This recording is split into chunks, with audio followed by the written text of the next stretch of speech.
Էրեկտիլ դիսֆունկցիա, իմպոտենցիա, սեռական թուլություն, պաթոլոգիա, որը խոցելի է դարձնում յուրաքանչյուր տղամարդու։ Թեև հաճախ անկապվում է տարիքի և դրա մի շարք հետևանքների հետ, սակայն մասնագետները փաստում են, որ այն հանդիպում է նաև երիտասարդների շրջանում։ Պաթոլոգիայի հայտ գալու մեջ ակամա մասնակցություն են ունենում մի ամբողջ շարք օրգանական, ներվոգեն, անոթային և հոգեբանական մեխանիզմներ։ Դա կապված է այն բանի հետ, որ էրեկցիան շատ բարդ ֆիզիոլոգիական պրոցես է, որին հասնելու համար ներգրավված է հաջորդական ռեակցիաների մի ամբողջ շղթա։ Իսկ թե որոնք են այս խնդրի առաջացման պատճառներն ու հաղթահարման ինչ ուղիներ կան, բժշկի մոտ ներկայացրել է Իզմիլյան բժշկական կենտրոնի ուրոլոգ-անդրոլոգ Կարեն Արզումանյանը։ Բարև ձեզ Իլոնա ջան, շնորհակալություն հրավերի համար։ Ինչպես նշեցիք, շատ կարևոր խնդրի մասին ենք զրուցելու։ Նախ եւ առաջ խոսալուց պետք է հասկանանք, թե ինչ է էրեկտիլ դիսֆունկցիան։ Հոմանիշներն են սեռական թուլություն, ինչպես նշեցիք, ներկայումս քիչ կիրառվող տերմինը դա իմպոտենցիան է։ Էրեկտիլ դիսֆունկցիան բնորոշվում է տղամարդու կողմից էրեկցիային հասնելու եւ այն պահպանելու անկարողությամբ, որը ի հայտ է գալիս ու պահպանվում է առնվազն 3 ամիս։ Ներկայումս տղամարդկանց 40 տղամարդկանց մոտ կեսի մոտ տվյալ խնդիրը դիտվում է։ Մինչև 40 տարեկան տղամարդկանց մոտ 3-ից 1-ի մոտ է դիտվում։ Այսինքն տվյալ խնդիրը բավականին շատ տարածված է։ Բժիշկ, դուք նշեցիք, որ ի հայտ է գալիս եւ մոտավորապես 3 ամիս, այսպես ասած, ակտիվ փուլում է, դրա մասին մի փոքր խոսենք, ինչու 3 ամիս եւ ինչպես է ի հայտ գալիս, հա, երբ կարող է տղամարդը, բնականաբար, հա, արդեն երբ որ ի հայտ է գալիս, բնական է, որ արդեն հասկանում ենք, որ ինչի մասին է խոսքը, բայց ուզում եմ հարցնել, արդյոք կան որևէ, այսպես ասած, ահազանգեր, որոնք կարող են, հա, զույգի մոտ առաջացնել, այսպես ասած, մտահոգություն, որպեսզի դիմեն բժշկի, որ հետագայում չառերեսվեն արդեն էրեկտիլ դիսֆունկցիայի հետ։ Իհարկե, ինչու է նշվում 3 ամսվա ժամկետը, որովհետև բացարձակ բոլոր տղամարդկանց մոտ եզակի դեպքեր կարող են լինել, երբ որ էրեկցիայի հասնելը կամ այն պահպանելը դժվար լինի, որը կարող է կապված լինել գերծանրաբեռնված աշխատանքի հետ, ոչ բավարար քնային ռեժիմի հետ, գերհոգնածության, ստրեսային իրավիճակների հետ։ Այդ բոլորի ժամանակ 1, 2 կամ մի քանի դեպքերում կարող է լինել այնպես, որ կամ էրեկցիան լիարժեք չլինի, կամ այն չհերիքի լիարժեք սեռական ակտ ունենալու համար։ Դրանից պետք չէ վախենալ, պետք չէ մտահոգվել եւ միանգամից վազել բժշկի մոտ։ Նշվում է 3 ամսվա ժամկետը, որպեսզի հասկացի, որ խնդիրը պետք է կայուն լինի։ Եթե 3 ամսվա ընթացքում պարբերաբար խնդիրը լինում է, դա նշանակում է, որ կա էրեկտիլ դիսֆունկցիա եւ նոր այդ ժամանակ պետք է դիմել բժշկի։ Խոսենք ռիսկի գործոնների մասին։ Ռիսկի գործոններից ամենահաճախ հանդիպողը դա մետաբոլիկ սինդրոմն է, այսինքն ավելորդ քաշ, ծխել, ալկոհոլ, այդ բոլորը բերում են էրեկտիլ դիսֆունկցիա ունենալու ավելի բարձր հավանականության։ Պացիենտի հետ պետք է շատ մանրամասն քննարկել առկա ռիսկի գործոնները, ծխել, ալկոհոլի չարաշահում, ինչպես նաև ուղեկցող հիվանդություններ եւ ընդունվող դեղորայք, այսինքն օրինակ շաքարային դիաբետի առկայություն, զարկերակային հիպերտենզիայի առկայություն, դրանց հետ կապված դեղորայքի ընդունում, ինչպես նաև որոշ այլ խմբերի դեղորայքներ, որոնցից են օրինակ հակադեպրեսանտներ։ Դեղորայքային որոշ խմբեր կան, որոնք որ բարձրացնում են էրեկտիլ դիսֆունկցիա ունենալու ռիսկը, ինչպես նաև կարևոր է անամնեզից հասկանալ նախկինում տարած բուժումներ, նախկինում տարած վիրահատություններ, առավելապես կոնքի օրգանների հետ կապված վիրահատությունները։ Օրինակ, շագանակագեղձի արմատական հեռացում վիրահատությունից հետո շատ հաճախ դիտվում է էրեկտիլ դիսֆունկցիա։ Ինչ մեխանիզմներով են ի հայտ բերում խնդիրը։ Նախկինում համարվում էր, որ էրեկտիլ դիսֆունկցիայի ամենահաճախ հանդիպող պատճառը դա փսիխոգեն պատճառն է, այսինքն հոգեծին, երբ պատճառը գերլարվածությունն է, ստրեսային իրավիճակը, միջածնային հարաբերություններում անհամերաշխությունը, այդ ամենը միանշանակ շատ մեծ դեր է տանում ներկայի պատճառների մեջ, բայց դիագնոստիկ մեթոդների զարգացման հետ ի հայտ են եկել նաև այլ պատճառներ, օրինակ վասկուլոգեն մեխանիզմ, անոթների հետ կապված խնդիրների դեպքում հաճախ լինում է էրեկտիլ դիսֆունկցիա։ Օրինակ նեյրոգեն մեխանիզմ, որի ժամանակ նյարդերն են վնասում, որոնք պետք է նյարդավորեն առնանդամը եւ ապահովել լիարժեք էրեկցիա։ Պատճառները շատ են իրականում։ Բժիշկ այդ ինքը արտահայտությունը, հա, էրեկտիվ դիսֆունկցիա, կարծես թե այսպես ասած ահաբեկող արտահայտություն է եւ մենք գիտենք, կարծում դուք եւս կվերահաստատեք, որ շատ տղամարդիկ խուսափում են այդ խնդրի մասին բարձրաձայնել անգամ իրենց զուգընկերոջ մոտ եւ միայն երբ այսպես ասած դանակը հասնում է ոսկորին, շատ դեպքերում անգամ այդ դեպքում չեն դիմում եւ հետագայում դա ինչու որ դառնում է նաեւ ընտանեկան բաժանումների, զույգերի խնդիրների ել ավելի խորացման պատճառ, հա, ուզում եմ խոսենք որպես մասնագետ ներկայացնեք, որ խնդիրը այդպես ահաբեկող չի, ինչպես որ կա, եւ եթե խնդրին ժամանակին լուծում չտանք, կարող է տվյալ տղամարդը առերեսվի նաեւ այլ առողջական խնդիրների հետ։ Միանշանակ համաձայն եմ ձեր հետ, ինչով ահաբեկող չէ խնդիրը, նրանով, որ մեծամասամբ խնդրի կարգավորումը մեծ մաս դեպքերում ընդհանրապես կապված է պացիենտի ապրելակերպից։ Մի քանի խորհուրդ ենք տալիս ֆիզիկական ակտիվություն ավելացնելու, քաշ իջացնելու, վնասակար սովորությունները քչացնելու կամ դադարեցնելու հետ կապված եւ միգուցե կեսից ավելի պացիենտների դեպքում այդքան 1-2 ամսվա ընթացքում հերիք է լինում, որպեսզի խնդիրը կարգավորի բավական երկար ժամանակով։ Այստեղ այս խնդրի պարագայում շատ կարևոր դեր ունի զուգընկերոջ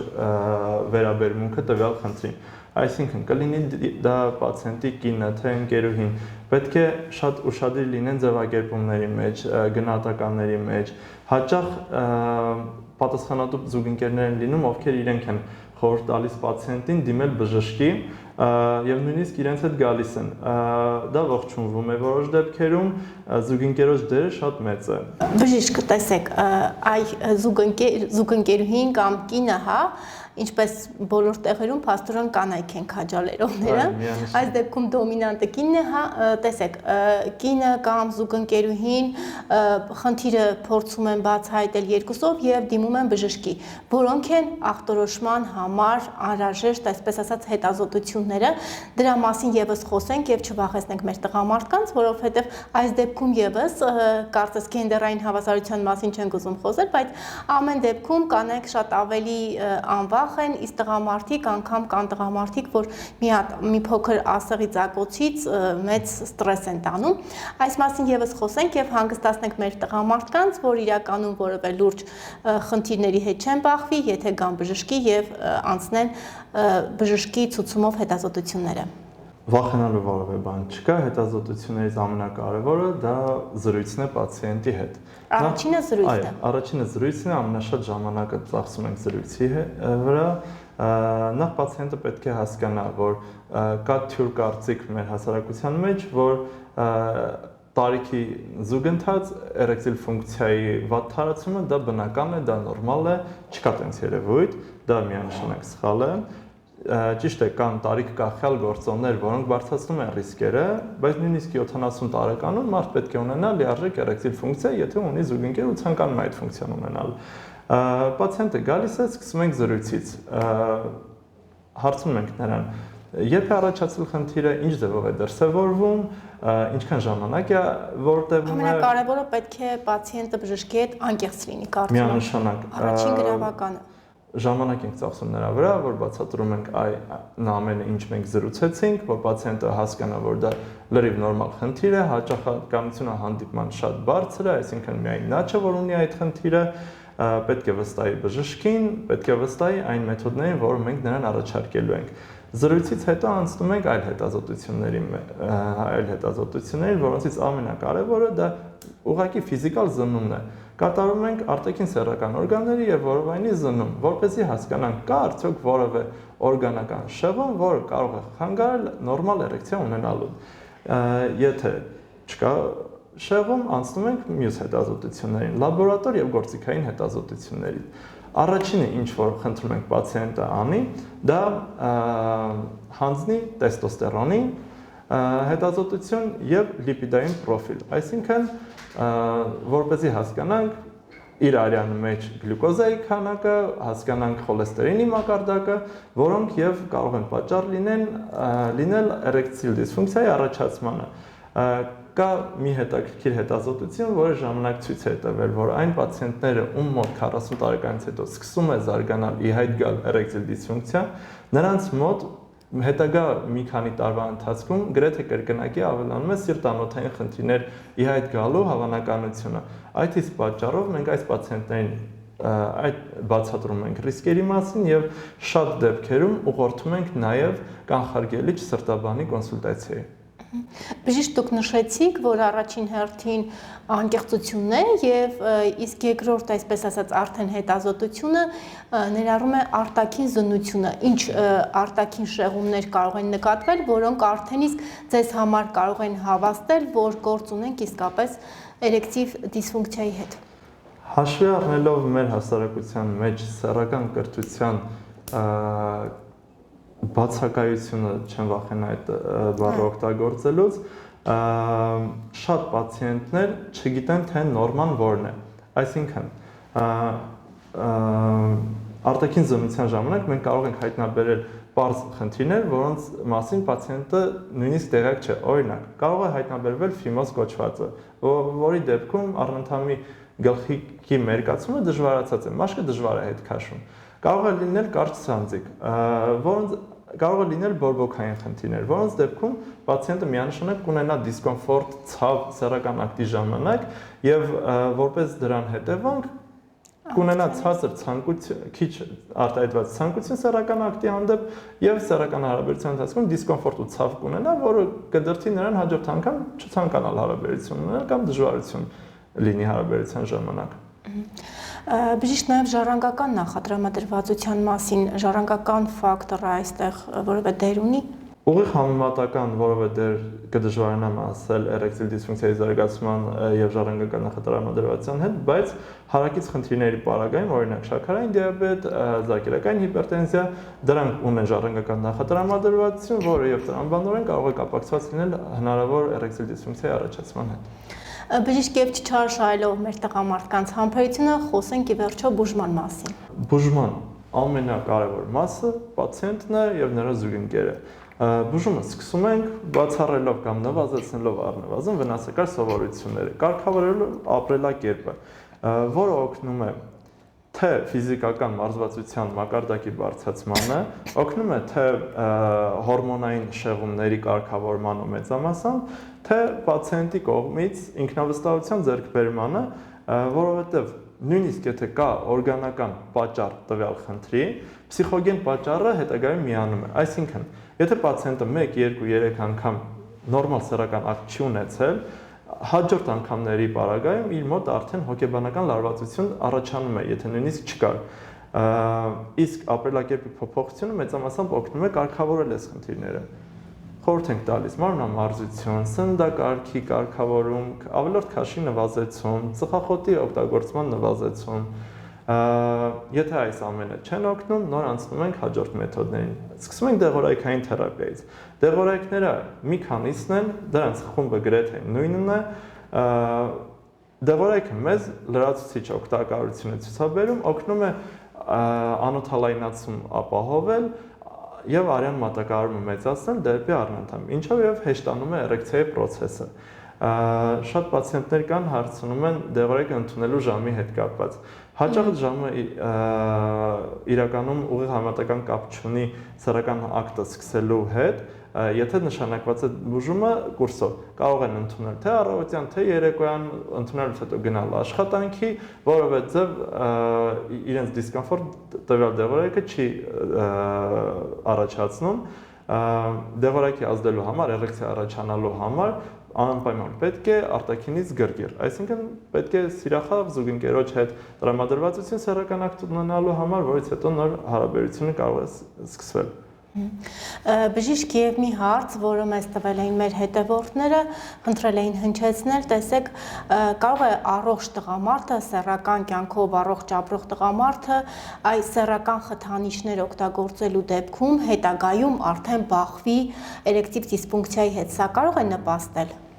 Միանշանակ կարող է նպաստել մի քանի մեխանիզմով, որոնցից ամենակարևորը դա փսիխոգեն, այսինքն հոգեկան կախվածությունն է դեղորայքից, պացիենտներ կան, ովքեր 1-2 անգամ օգտագործել են, տեսել են, որ միանշանակ դեղորայքով ավելի լավ է լինում էրեկցիան հարաբերության որակը լավ է լինում, հետագայում իրենց մոտ սկսում է աղբացություն զարգանալ եւ մտածում են, որ իսկ եթե չօգտագործեմ, միգուցե խնդիր ունենամ, ու այդ պարագայում օգտագործում են։ Հոգեբանական։ Այո, հոգեբանական ֆակտորը շատ մեծ է այս պարագայում։ Խորհուրդ ենք տալիս, եթե կարիքը չկա, միանշանակ չօգտագործել։ Ու մենք բուժման ընթացքում էլ պարբերաբար դեղորայքը հանում ենք կամ դոզան նվազեցնում ենք։ Այնքան մինչև պացիենտը կզգա, որ առանց դեղորայքի նորմալ սեռական ակտ ստացվում է ունենալ։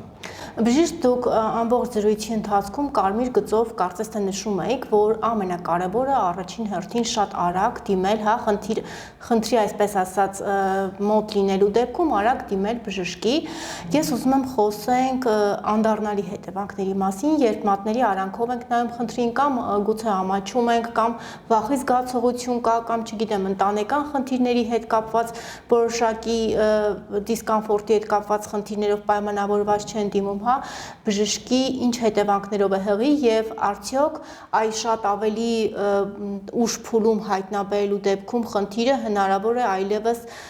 խնդրին լուծում չտրվի։ Իրականում ինչքան երկար է տևում խնդիրը, այնքան կարգավորելը ավելի դժվար է լինում։ Ցանկալի է պացիենտը հնարավորին շուտ դիմի, բայց հնարավորին շուտը ոչ շուտ, քան 3 ամիս։ Որոշ դեպքերում լինում է, որ պացիենտները դիմում են մի քանի տարի հետո, ու այդ պարագայում այո, ավելի դժվար է լինում վերականգնումը։ Ես նշեցի ընդհանրապես առաջին շարքը բուժման, որ դեղորայքային եւ ապրելակերպներ, դրանից հետո գալիս են արդեն այլ մեթոդներ բուժումների, հատուկ դիվայսների օգտագործում, առնանդամի կավերնոզ մարմիններում սրսկումներ, ամենավերջում, որը հաճախ կիրառվում է հետվիրահատական էրեկտիլ դիսֆունկցիաների պարագայում կարող է կիրառվել նույնիսկ պրոթեզավորում առնանդամի, որը բավականին բարդ վիրահատություն է, բայց ամենաբարդ դեպքերում օգնում է պացիենտներին վերադառնալ իրենց բնականոն կյանքին։ Այդ դուք նշեցիք, որ ապրելակերպը ուղիղ ազդեցություն ունի սեռական թուլության հետ, սննդակարգը ինչ ազդեցություն ունի։ Շատ մեծ ազդեցություն ունի, կախված է ոչ միայն սննդի ընդունման տեսակը, այլև հաճախականությունը եւ գրաֆիկը, թե ինչ գրաֆիկով են սնվում պացիենտները։ Երբեմն նույնիսկ լինում են դեպքեր, երբ որ խորհուրդ ենք տալիս դիետոլոգի կոնսուլտացիա ու ոչ միայն տղամարդուն, այլև զույգին ենք խորհուրդ տալիս, որպեսզի կարողանան կարգավորել սննդակարգը։ Եվ քանի որ դուք եւս ձեր խոսքում վերահաստատեցիք բժիշկ, որ իրականում հայկական մենթալիտետում կարծես թե այս սեռական առողջության, սեռական դաստիարակության մասին խոսելը տաբու է, գուցե այս պահին էլ մեր